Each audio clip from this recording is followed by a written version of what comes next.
Kenapa ada transaksi sedangkan orangnya sudah mati kan begitu. Tadi terkonfirmasi sudah, memang benar. Apa yang saya katakan itu benar bahwa tanggal 11 Juli 2022 itu masih transaksi orang mati mengirimkan duit. Coba kebayang nggak kejahatannya? Orang mati, dalam hal ini almarhum, transaksi uang, mengirim duit ke rekeningnya salah satu tersangka.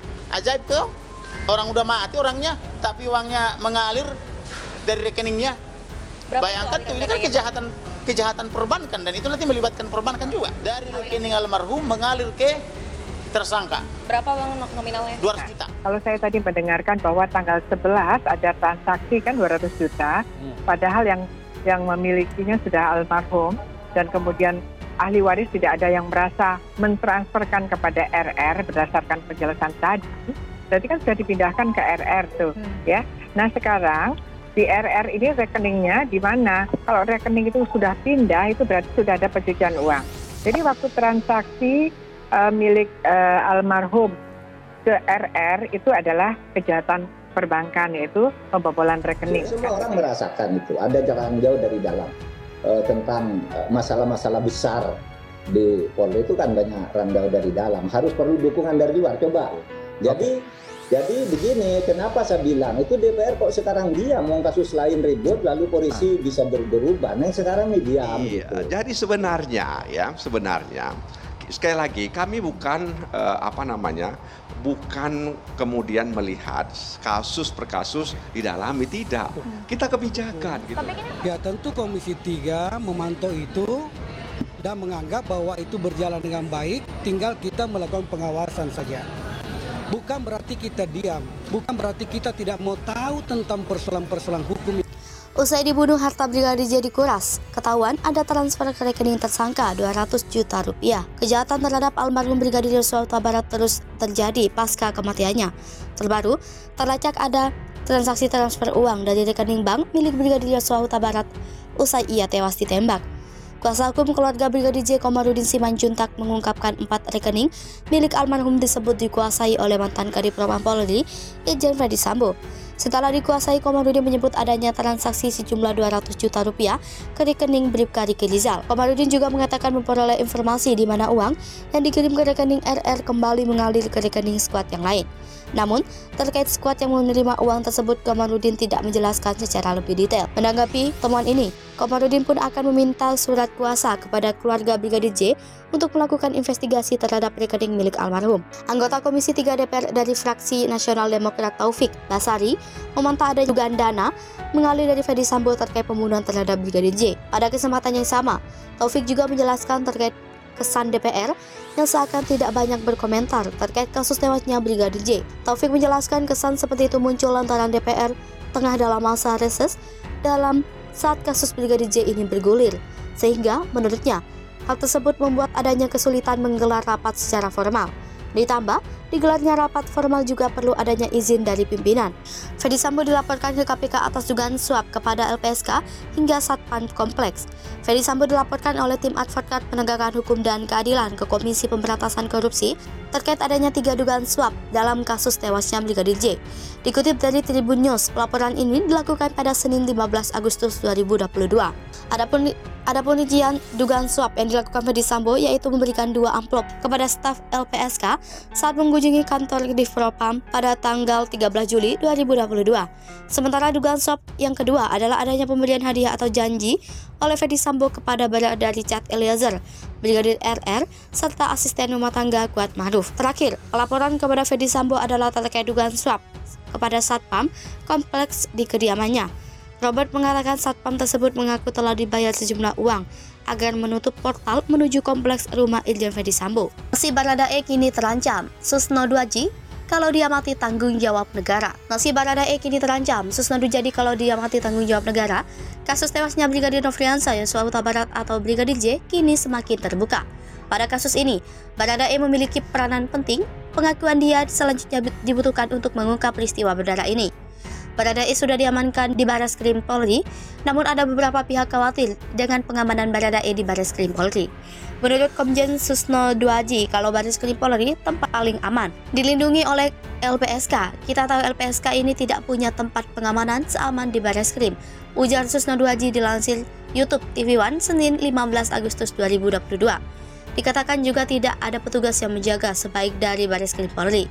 Negara bertanggung jawab untuk melindungi Baradae. Susno Duaji menjelaskan kalau Baradae meninggal tanggung jawab negara. Kini publik menunggu bagaimana kelanjutan kasus dari Baradae. Irjen Paul Ferdy Sambo kembali kena masalah. Kini giliran KPK yang turun tangani kasus barunya. Irjen Paul Ferdy Sambo kini kembali terkena masalah atas kasus yang menimpanya.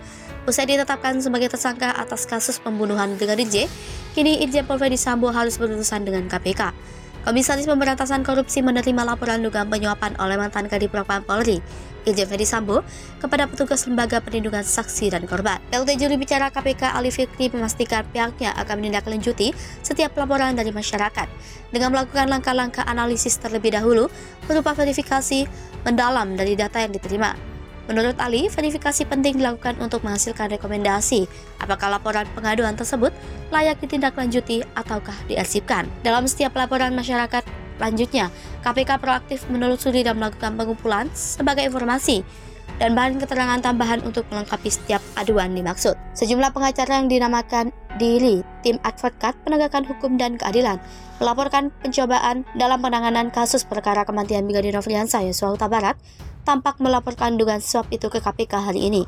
Tampak menyebut ada 3 dugaan suap yang dilaporkan ke KPK. Pertama, soal dugaan suap yang ditujukan kepada staf LPSK saat berada di kantor Kadif Propam Mabes Polri pada 13 Juli lalu. Dugaan percobaan suap kedua, lanjut Robert, merupakan pemberian hadiah atau janji oleh Ferdy Sambo kepada sejumlah pihak yang diduga terlibat dalam perkara tersebut. Dia menyebut Sambo menjanjikan hadiah berupa uang sebesar 2 miliar rupiah. Kemudian, dia menyebut adanya pengakuan petugas keamanan di kediaman rumah Sambo yang mengaku dibayar sejumlah uang agar menutup portal menuju kompleks rumah Irjen Ferdy Sambo. Irjen Ferdy Sambo tersangka pembunuhan berencana. Satgasus dibubarkan, bisnis 303 mulai dibabat. Setelah Satuan Tugas Khusus Polri dibubarkan pada Kamis 11 Agustus 2022 lalu oleh Kapolri Jenderal Listio Sigit Prabowo, sejumlah Polda langsung tancap gas merazia sejumlah markas yang diduga lokasi perjudian online atau bersandi 303 tersebut. Sandi 303 merujuk salah satu pasal di Kitab Undang-Undang Hukum Pidana, pasal 303 KUHP adalah dasar pengaturan larangan perjudian menurut sistem hukum pidana di Indonesia. Mengenai masa hukuman, pasal 303 KUHP menyebut bahwa seseorang atau sekelompok orang yang telah terbukti melakukan praktik perjudian diancam hukuman 10 tahun.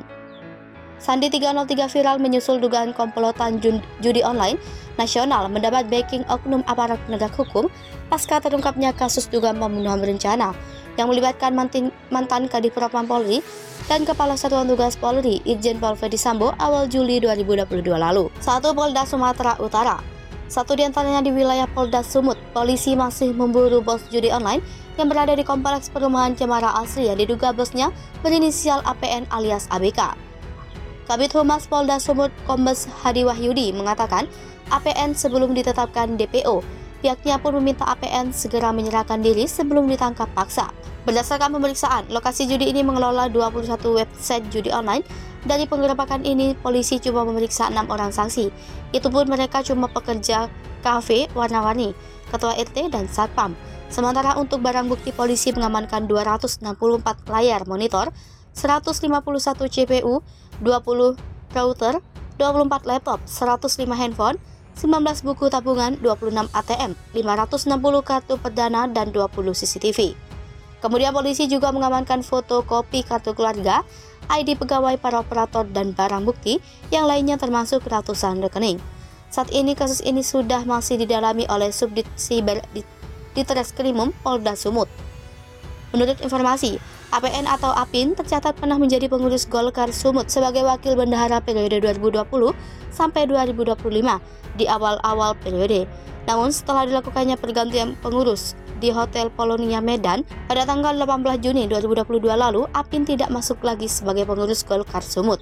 Diketahui, penggerebekan lokasi pengoperasian judi online di Kompleks Cemara Asri tersebut dipimpin langsung oleh Kapolda Sumut Irjen RZ Panco Putra Simanjuntak. Dijelaskan di lokasi cemara asli tempat judi online ini berkedok lokasi kuliner WW.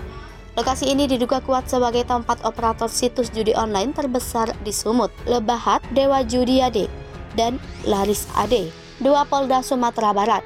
Di wilayah Polda Sumatera Barat, Kapolda Sumbar Irjen Pol Teddy Minahasa Putra juga membabat praktik perjudian online di Sumatera Barat Senin 15 Agustus 2022.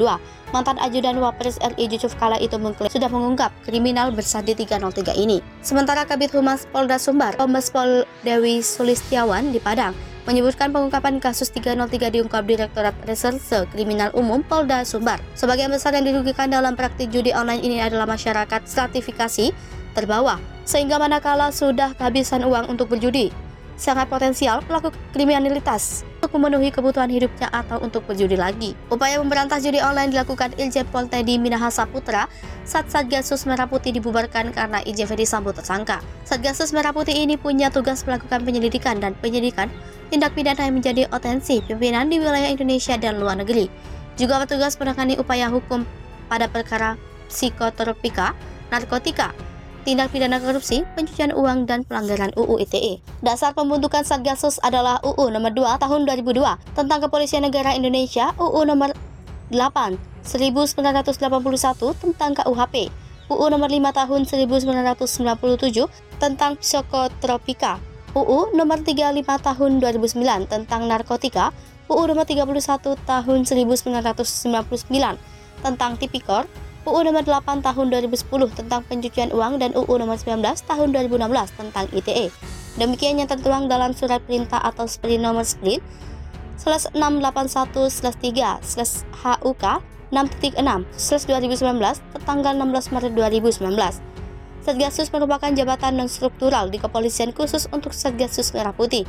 Satuan tugas ini pertama kali dibentuk pada 2019 oleh Kapolri saat itu Jenderal Tito Karnavian. Jabatan Kasatgasus Merah Putih pertama kali diemban Kabar Reskrim di era Tito, Komjen Idam Aziz. Sementara Ferdy Sambo yang kala itu menjadi Koors Primim, Polri ditugaskan Sekretaris Satgasus. Saat itu, Irjen Ferdy Sambo masih berpangkat Kombes.